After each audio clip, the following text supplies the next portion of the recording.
Sacred Mundanity? What? Welcome to the Joyous Expansion Podcast. I'm your host, Brett Dupree, scouring the globe to bring you stories of courage, passion, and resilience. If I could sum up this podcast into one word, I would use empathy. Now let's get inspired. Welcome to the Joyous Expansion Podcast. I am your host, Brett Dupree, here to say thank you for listening once again. Yes, today is the 24th of April. That's when I'm recording this, and that's when this is actually going out there. Hopefully, if I get this done today. So what are we going to talk about this week? Yes, this week is a nice little interview with someone who wanted to do 50 podcasts. So I was like, I'm on my podcast. And she was like, all right. And I was like, what? And she was like, yeah. And that's how we got started.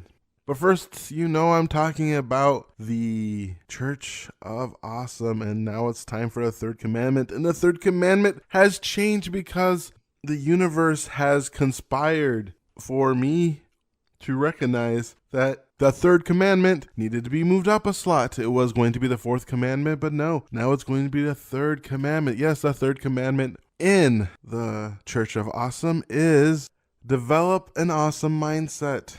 It's all about how you think, because basically in life you are actually a brain in a jar. Think about it. Your brain does not feel anything. It's nothing but wires and, wires made out of neurons and nerve endings hooked up telling you what it feels and just relaying it back to you. And the world that exists is based off a reality that you create. One of my favorite sayings that I like to say is you're not responsible for the things you do, but you are responsible for how you react. And the way you react is by having that mindset. I got this during a cacao ceremony, yes. Drinking that sacred cacao, feeling the warmness of Mother Cacao, if that's deity. It is in the Church of Awesome. Why the freak not? And we were calling in our spirit guides, and if you know me, you know my spirit guide is a dragon. Yes, I have a bear and I have a dragon. And my dragon told me create. The most important part is create. That every time that I slip and do not create what I am inspired to do, that is when I go off the rails and I eat too much and I'm overwhelmed. But when I create, when I love creating, when I have a good time, that's when I'm moving forward. When I was doing my walking wisdoms, when I was creating my YouTube pages. In fact, you can see when I tend to not go by, when I not do consistency in my life, I don't create. I get worried too much about the results. And results are important, yes. Without the results, then what's the point? But the reality is the results are just a data point. This is what I do with the results that matter. And yes, I want to increase, for instance, looking at my podcast that you're listening to now, I'm averaging about 10 or so listens per episode about. And my goal now is to increase that by 20. But when I look at the 10 and look at the numbers, especially since they do not look like they're growing, it's very dependent on who I'm interviewing. There's a part of me that gets discouraged. Very discouraged, especially when I think it takes about 5 hours of my life to create each episode of this podcast. Am I doing a good job? Is it really worth it? But I had a dream, I had a desire, I had a willingness to create. And because of my dragon energy telling me to create and move forward, I now feel re-energized into moving forward, because that is the important thing. Having that mindset, having a solution-based mindset, looking at what you want instead of what you don't want, looking at how can we solve this problem, then how can we wallow in this problem. That is the important part of the third commandment of the law of attraction. And I put it in use because as I was looking at my iTunes feed to see something, I noticed that I had 2 reviews, or not reviews, but 2 votes on stars. And one was a 5 and the other was a 1. And it wasn't that long ago. In fact, it was probably even before Friday that if I saw that this episode might not come out, I'll probably go, I don't really want to. Is it worth it? But no, who cares? Just because one person voted 1 doesn't mean that I should not create. Other people's opinion of me is none of my business, and I don't need to let somebody determine my reality. That was my goal almost 3 years ago, to not let the outside reality affect my inner reality, because when there's no enemy on the inside, there's no enemy on the out that can do harm. Les Brown saying that's an African proverb. And of course, obviously, I am not even close to there. If I was, I wouldn't have had that break in podcasts in October and December, I wouldn't be over 400 pounds still, and the certain things on my life would be working a little better. I would be starting to actually look for places for my in-person workshop, which I have yet to do. That's because I still do not have the ultimate mindset. So it's all about working towards that ultimate mindset, making sure that I live awesome, that I treat myself awesome, and that I treat my mind awesome, and making sure that my mindset is right set. But that also means, remember, the second one, the important part of the second one is treating myself nice. That means when my mind does slip and I have negative thoughts, to not beat myself up. Remember, do not beat yourself up. It is not worth it. Making yourself an excuse to feel bad, stolen from Abraham, from Esther Hicks, is not healthy. You know, the funny part about this becoming my third commandment is then I did this interview and I was like, wow, this actually coincides very well with having an awesome mindset, as Marita does a very good job of showing how she used her mindset to help her with a brain injury. What an amazing interview, and I'm very excited to share it with you. Marita Rahlenbeck helps women entrepreneurs, thought leaders, and career professionals feel fantastic in their own skin so they can shine from the inside out, energetically and physically, by teaching, leading, and modeling the magic of food, essential oils, and the sacred in everyday life. She is forthcoming author of Living with Grace, a story of love and healing, leaving paw prints on the heart. She's been helping people for 20 years. Her brain injury in 2014 shaped who she is today. It also plays a huge part in resurrecting her business. Now here is my interview with Marita Rahlenbeck. Hello, Marita, and welcome to my podcast. Hi, thank you for having me. I'm really excited to chat with you today, Brett. I'm excited to have you on here as well and to help you on your goal of reaching 50 podcasts.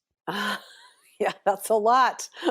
Oh, yeah, that's a lot for me to chew off, but I one step forward at a time, yes. Yes, that's how we have to deal with everything. Best way to eat an elephant, one bite at a time. Exactly. Well, I appreciate you giving me this platform to share a little bit about my story. Yes, let's get started with that. Tell the listeners a little bit about yourself. I have been in the holistic arena for over 20 years. It's fascinating to me how what I've noticed as I reflect back on those 2 decades is how my business has changed as I have changed. It's really true what they say that we serve as we need to, like what you need to learn, that's where we serve. We're one step ahead and we're teaching that what we're learning almost in the moment. Does that make sense? Oh, that makes a lot of sense. What are you learning now? Well, what I'm learning now is, I'm learning a lot about my love of aromatherapy and how I am so grateful that I found it 20 years ago now, because it really helped me through a huge emotional upset, life turning upside down. And then I think what happens or can happen is that as we heal, it's almost like we discount what helped us. Do you know what I'm saying? Not that we're doubting what was pivotal in our healing, but there's something that happens, or at least happened within me, where I didn't value it as much. And now I am seeing what I did and how I devalued is pretty strong, but how I didn't appreciate fully the impact that essential oils had in my world. That's one thing that I'm learning right now, and I'm reacquainting myself with that love. It's truly in a love relationship that I have with my essential oils. And I am learning a lot about grace and guidance and allowing the flow and, how do I want to say that? Following the nudges down a path, not knowing where the path, I'm on the path, but I don't know where it goes until I kind of get there. You know what I'm saying? I do. In fact, I truly believe we never truly know where it goes. A lot of times, it is Easter Sunday, so there's that one saying, you make plans and God laughs. Yeah, true. Right. We think we have everything, like we know what we're going to do, and then you get the curveball, right? Yeah, And exactly. that's happened to me many times, and I'm sure it's happened to you, and I'm sure it's happened to our listeners today, because nothing is guaranteed. Absolutely nothing that we will wake up tomorrow morning, or that whatever we have planned for later in the day, that it's going to happen, because things happen. Life happens. I 100% agree. I mean, I was even talking to my girlfriend this morning about working an office job, and the thing that office jobs have is this illusion of security. I have an illusion that I'll have a paycheck in 2 weeks. But Yeah, honestly, anything can happen. And in 2 weeks, right. I might not get it. It's not guaranteed. Exactly. And I don't think that's just the illusion of the office job. It's any job, you know. It's any yeah, it's any kind of employment situation where you are reliant on that employer to actually come through and be there always, because that changes on a dime too. Yeah, especially in today's economy. Yeah. Can't believe Toys R Us is gone. Yeah, it's just that's another thing. Everything changes. I mean, all the my favorite retailers are gone, and oh, yeah, it's just sad. The one thing that I can come back to that really gets me excited is when I know that I can support a local farmer. And that Mm. pivots into the whole my love of food. There's something just totally inspiring for me when I go to the farmer's market and I come home with all this really, like, you can feel the vibration in this food. Or with a CSA, when you get things that I don't even know what this is, let alone how am I supposed to prepare it. But that's part of for me anyway, that's part of the fun, is the exploring of what can I do with this, and will it be delicious? Or how can I make this not necessarily pleasant? It's not necessarily a pleasant piece of food. Like, I don't like rutabagas, or I never used to like Brussels sprouts, but a friend of mine, oh my word, he knows how to prepare them. And they're so delicious. You know, it's just, there's so many hidden layers when it comes to food. That is very true. So you teach people on the modeling the magic of food? I do. Isn't that a great line? Because a lot of us, to be perfectly honest, we look at food as a drudgery. We look at food as, well, and I've done it, you know, when I'm really in my zone and I'm hungry and, oh God, it's just so inconvenient to have to go make something to eat. But a lot of us really resent having to prepare food. And I prefer to think of it as magical, as I look at it as a transformational tool. And if we look at, let's just assume now we have a family, right? We've got a couple of kids, we've maybe got a partner we're living with, and we are preparing a meal for all of us. I'm preparing a meal for my family. And if I look at that as an opportunity to serve, that meal will be and taste way different than if it's just thrown together and put on the table. I've been in restaurants where I can taste it. It's like, oh my God, the chef is not a chef. It's a cook and he hates his job. You can taste it. I kind of liken it to anybody can look at a list of ingredients and throw it together, the recipe, right? Mm-hmm. But you and I can both create the same recipe, and it will not necessarily be the same. The flavors will all be there, but the energy with which we prepared it will be different. It's kind of like anybody can learn to read musical notes and play the piano or the guitar or whatever, but I'm a piano player. So I like to say anybody can play the notes, but not everybody can make love to the keyboard. Mm. It's different. When you've got someone who can really feel the music and play the music rather than play the notes, it's the same kind of thing when it comes to food. The energy with which we prepare food determines how it tastes, how it feels as we're eating it. It's a whole different experience. I think it's magical. Yeah, especially when it's that special recipe. Yeah.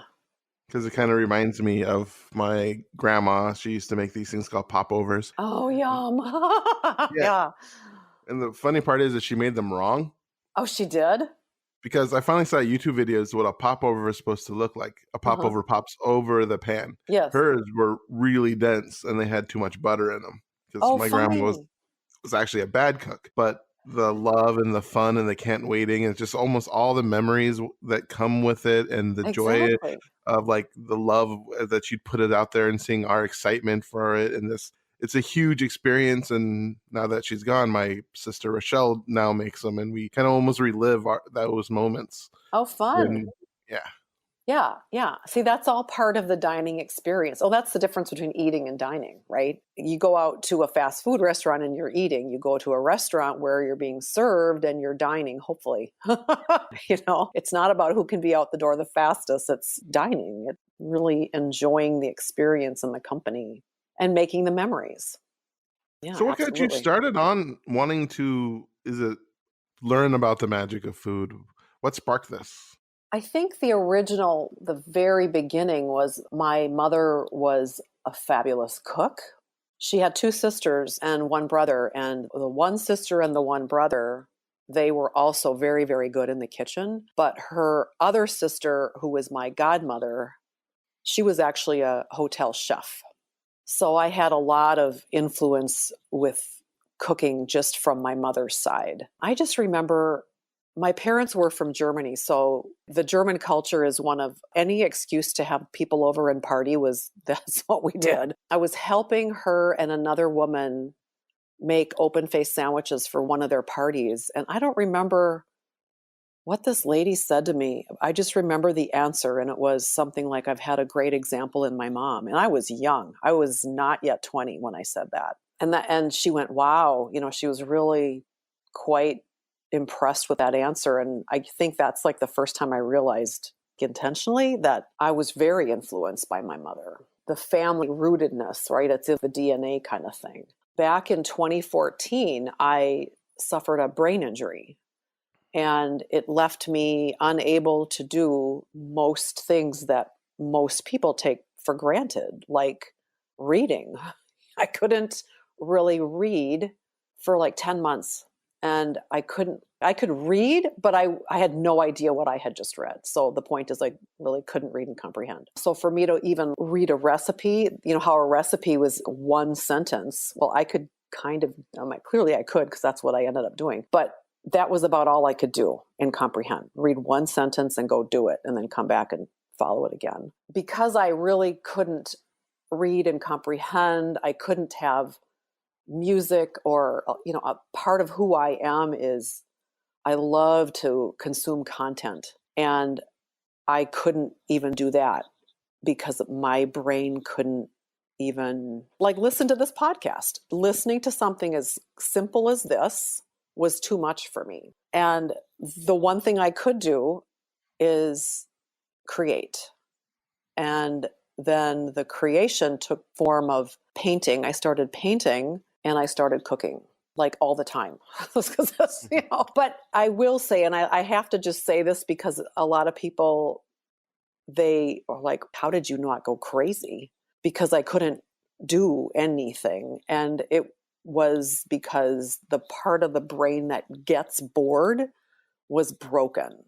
I would literally, for months, I went from one chair to the other, and I kind of said, I'm changing my view.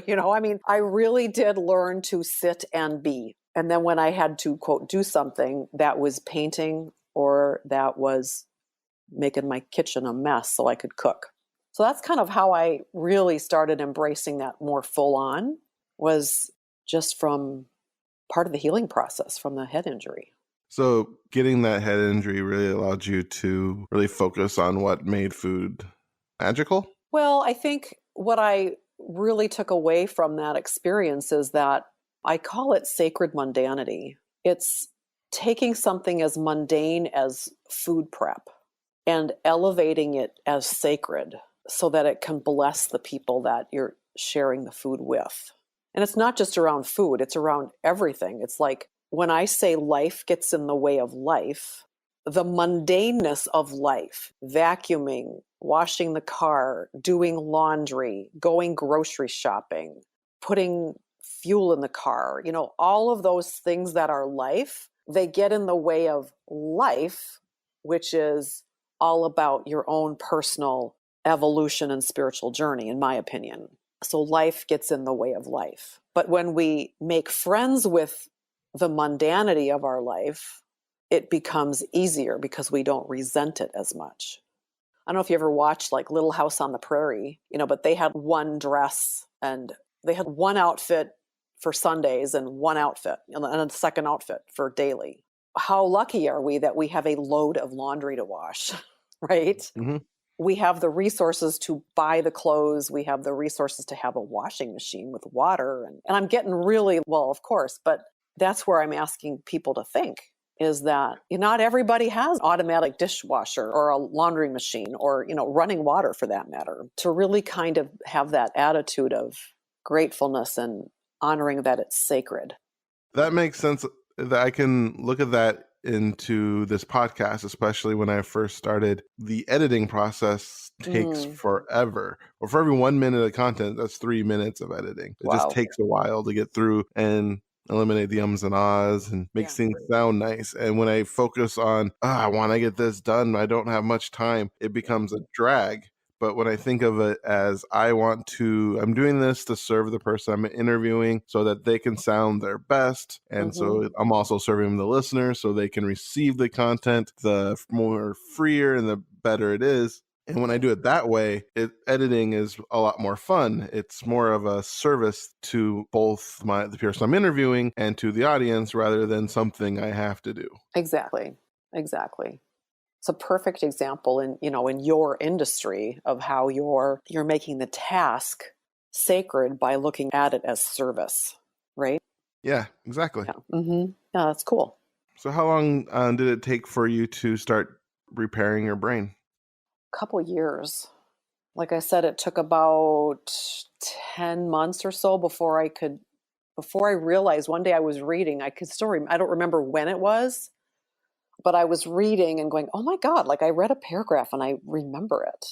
I could comprehend it. And I'm a huge reader. Like I read multiple books simultaneously, not at the same time, but at the same time, right? I'm a big reader. And so that was really hard for me to not being able to read. And then I couldn't even do the audiobooks. I mean, it was just, oh my word. It was a very sad time. A good 2 years, honestly. And now it's almost 5 years out. And I am now dealing with the energetics of it. I still have symptoms that they're the energy of it. And they're also, what I'm learning is that, so if you look at your skull, it's actually different plates, right? And I didn't start doing work on this until it was like 4 years in. So for 4 years, the structure of my skull was not correct. So unwinding that, if you will, with a chiropractor with very specific skills is very painful. I mean, I have a very high pain threshold, but there are days where I am in agony. Oh my God. I remember calling the clinic and, that lovely question of, on a scale of 1 to 10, I go, I'm at like 200. I'm in agony over here. And I don't say that kind of thing flippantly at all. And that's because we're moving the bone of the skull. What I've noticed is that it doesn't actually necessarily hurt the day that it happens, but on day 2 or 3. And then I have a good 24 to 48 hours of sheer agony. I'm like, oh my God, it hurts so bad. So if you don't know what you don't know. And now if someone were to come to me with a head injury, I would say you might want to have the structure of your skull looked at too, before it gets melded into place for 4 years, I didn't know that was even a thing. It's a thing. Trust me, it's a thing. I didn't either. Long process. It's not something that goes away very easily and quickly. And every head injury is different. So there's no two alike. So how has sacred mundanity helped you through this brain injury? By living, how do I want to say that? When you're healing from something that traumatic, being it the head injury or something else of equal kind of trauma to the body, right? We're dealing with trauma. There is your work becomes your healing. I know someone who recently had knee replacement and been healthy all his life. And now he's understanding kind of like what I have been going through, because that if you don't take that healing process seriously, then there's repercussions going on out. So your work, your healing becomes your work, and the healing can be considered mundane. Going to PT, going to various therapies, going to the chiropractor. After my head injury, every single day, I had some kind of medical appointment. That was my job. I went there for PT, I went there for chiropractic, I went there for massage, whatever. I brought it all. That was what I did. And that's like all I did. If I couldn't get somewhere in a short distance, like I wouldn't drive, if I couldn't get there within 30 minutes, I didn't go. I think that's kind of where the sacred mundanity was actually birthed, was by making my life sacred and honoring it enough to take care of it. And that's how you help other people? By making them feel the same? How do I help? You mean, how do I bring the sacred into the everyday mundane with my people, you mean? Yeah. For them, I mean, what I tend to do is I meet them where they're at, and we either meet at the sacred, we either meet or at food, or with the need for some kind of a support with essential oils. Essential oils can support not only the emotional and the spiritual, but it can also support you physically as well. There's no one way that something might look when I'm working with someone, because I'm meeting them where they're at. And ultimately, though, they're brought together, because that's how I serve best, is really showing people how they are related and how they all intertwine with one another. They're all interrelated with one another, or they can be. That makes sense. That also sounds like Brene Brown's definition of empathy, meeting someone where they're at. Yeah. Well, I think it's important, because I can't work with someone without knowing why they want to work with me, right? I have to kind of have an idea of what is their concern, I call it on top. What's on top? You might have all of these issues or desires of change, but what's on top? What's the most critical, the most acute? If we're dealing with physical symptoms, we have to address what's on top in order to make that layer go away so we can get to the next and go down. And then when we're working with not just one thing, one drug, for instance, but we're dealing with nutrition via food, and we're dealing with aromatherapy, because that impacts, it literally works on the physiology of the brain. And we're bringing in the whole element of, we are sacred beings, so let's bring in the sacred and begin to honor that. That is so critical to how they experience success. Does that make sense? Yes, that makes sense. It's all holistic. Everything works together. Yes, exactly. And I want someone to there's a difference between someone who wants the change and the person who wants the change and is willing to do what it takes. Those are two very different people. And I know you can imagine which one actually gets the results, right? Yeah, it's the person who's actually willing to do what it takes in order to achieve the results they want. It has to become somewhat of an obsession. Yeah. Yeah. And, when you obsess a lot, and it's different from how the people closest to you view life, there are consequences to that. And sometimes they're not pleasant, because the people that you care most about, there's an alienation, and it's not something, probably, I'm speaking from personal experience. I don't make it that I'm alienating you because you don't respect and value my choices, but I don't know if it's on purpose that they realize the other people are realizing they're alienating. Do you know what I'm saying? Yeah, makes sense. It's it's hard. It's when you make that definitive, this is what's important to me, this is my boundary, then some people don't work well with that. They don't respond well. I was going to say I have a friend who he loves my cooking.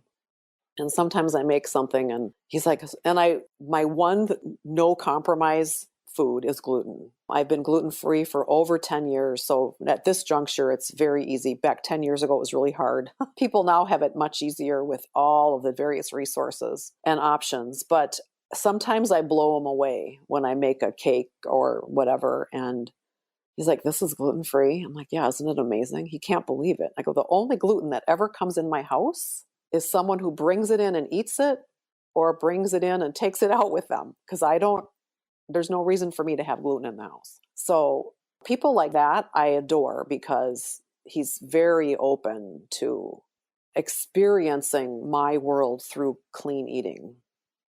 So you've been helping people with the clean eating and magic of food for a while now. What's your favorite part about it? The favorite part about helping people with the food element is, see, and again, the answer goes to meeting people where they're at. Because I've had people go, wow, I didn't know food was so important. One gal, we were talking about eggs, and there's an egg vendor at our local farmers market that charges $5 for a dozen eggs. I will pay $5 for a dozen eggs. Organic, right? But when Yeah, I fresh eggs asked are awesome. her, yeah, but I asked her what she fed the chickens, and it was corn and soy. Well, if you know anything about our corn and soy in the United States, it means that it's in very high likelihood that it's GMO Monsanto stuff. If you're feeding the chickens corn and soy and you're saying they're organic and you want $5, I'm not going to give you $5 for those eggs. And so we had this conversation, this woman and I, and she was totally, she'd never considered that what, in this case, what a chicken was fed would impact how it impacted her, right?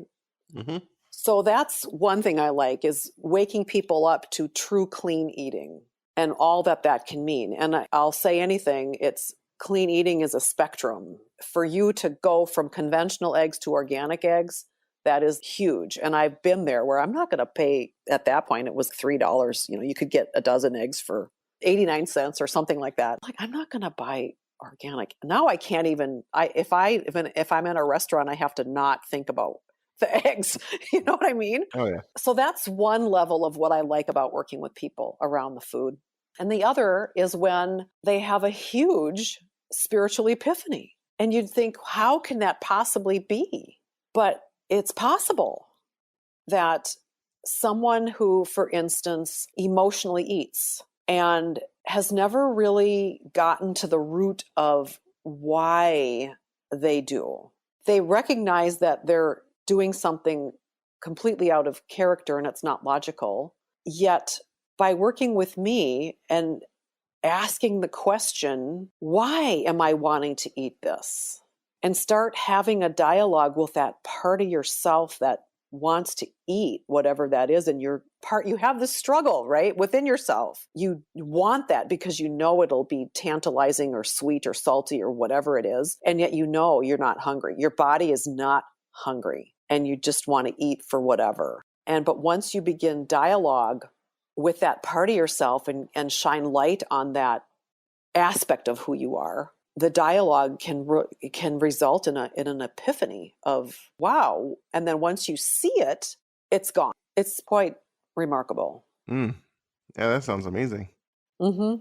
It is. It is amazing. So we are getting to the end of our interviews, and one thing that I like to ask my interviewees is for 1 minute of motivation. This could be thought of as you have a time machine and you go back to your 8-year-old self, but you only have 1 minute to convey that information, or just condensing your entire life's purpose into a minute. If I had a minute to talk to, am I talking to myself or am I talking to someone in the audience? Someone in the audience.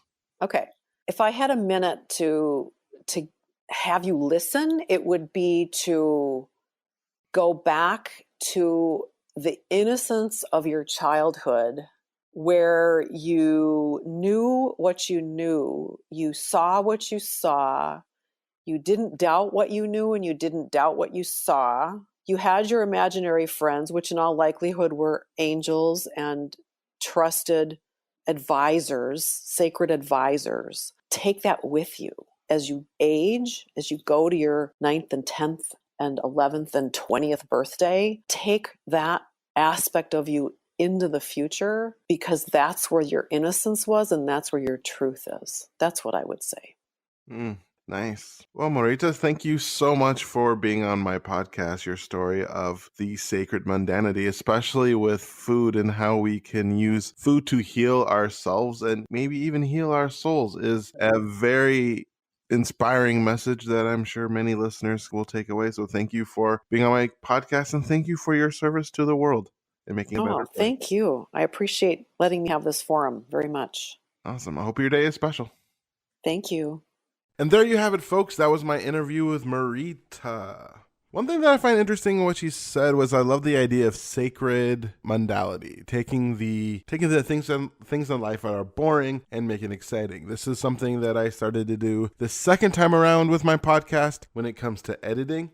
Before, I used to kind of feel overwhelmed and bored by editing, especially listening to my voice over and over again. But thinking that, this is taking so much time, I just wish this was done, but I really want to do it. But instead of thinking that, now I'm thinking I am making my podcast better for my listeners, as they don't hear ums, ahs, and the breathing. I just for some reason, don't like listening to breathing. Plus, I breathe pretty hard. And then it also helps serve the person who I'm interviewing. It makes their vision clearer and easier to understand, and it gets rid of a lot of the problems. And when I think about it that way, when I think about editing as a sacred act that serves, i.e. changing my mindset about editing, it changes everything. And you might be thinking to yourself, wow, this interview was a little bit later than the last one. Was it because of the editing? No, I'm not feeling 100%, which is why that first part did not have as much energy as I just finished editing my part. But that's the reason, folks, is just general ordinary sickness, not, editing. And that was a huge part of my break in podcasting between episodes around November, December, October, when I just getting of people and doing it myself, and the editing just felt like too much. But this time around, I decided to make that part sacred, the part that I find mundane sacred. There are some things I kind of disagree with Marita on. Honestly, I don't find cooking mundane. I love cooking. I just suck at it. So it's more of the not having the skill and not wanting to put in the effort to get the skill. But honestly, I like cooking. I bought a cast iron skillet and was making good steaks on that skillet, and that was really fun. However, another man's meat is another man's poison. Basically, for some people, cooking is the most boring thing ever, and for some people, cooking is the most exciting thing ever. For me, sacred mundality would be doing the dishes. I hate doing the dishes. I hate cleaning. I hate folding my clothes. I don't like doing any of those things. They just drive me up the wall, but turning them into a sacred act, maybe that can help me, living that third part of the Church of Awesome. But one thing that I found is this is now the second person I talked to who had a brain injury and healed it through diet and exercise, mostly diet. And by diet, I don't mean dieting in the sense where we used in most of our lives, where if you listen to Reed Garfield, diet is diet with a T. No, diet is what you're eating, period. Change your diet. That's what the word diet means. When you say diet, I'm not doing a diet, I'm doing a lifestyle change. In reality, a diet is just another word for lifestyle of eating. It's what you eat. It's your diet. And going on a diet is like saying I'm going on I don't know. It's not very many things where we use the word for the thing that's actually the thing. So this is the second person who used what they ate to recover from a serious brain injury. So it says to me that there's a lot into what you eat to determine how you live and how your brain functions and how everything works together. We are holistic beings, and this idea that curing everything by just popping a pill may not be the best way of doing it, but putting in good, solid, healthy food seems to help, especially if you are someone who has a brain injury. It's funny how these podcasts tend to have themes. Basically, eat well and seek help if you need it. That's been the two biggest ones that I've noticed so far from people. Well, if you found Marita interesting, here's how you contact her. You can find Marita at harmonichwholeness.com. That's www.harmonichwholeness.com. They have a white paper of confident productivity, holistic balance, and calm made easy link that you can find there, also in the show notes. I'll put it there. Thank you so much for listening to episode 23 of my podcast. I'm really hoping it's 23. I should know that. I make the episodes numbers. It's episode 23. I am your host, Brett Dupree, champion of authentic joy, catalyst of transformation, joyous expansion, life coach, and cult leader of the Church of Awesome. Here to thank you once again. If you want to email me, just send me an email at BRE2TsDUPR2Es@joyousexpansion.com. I would love to hear from you and what you thought about today's episode. If you want more information about me and see more episodes about the podcast, go to pod.joyousexpansion.com. Also, joyousexpansion.com. I also have a free gift for you, so you can check it out. If you like this, send a comment, leave a review. Do those things. Those help and allow more people to find this wonderful information. And once again, I would like to remind you to be love, to be joy, to be awesome. Now play my jingle. JoyousExpansion.com. JoyousExpansion.com. Come and say hello to Brett Dupree. He is an inspirational life coach, good for you and good for me. He turned my life from grey to blue, I'm sure he'll do the same for you. Get in touch and you'll see your life will change dramatically. JoyousExpansion.com. JoyousExpansion.com. Yeah.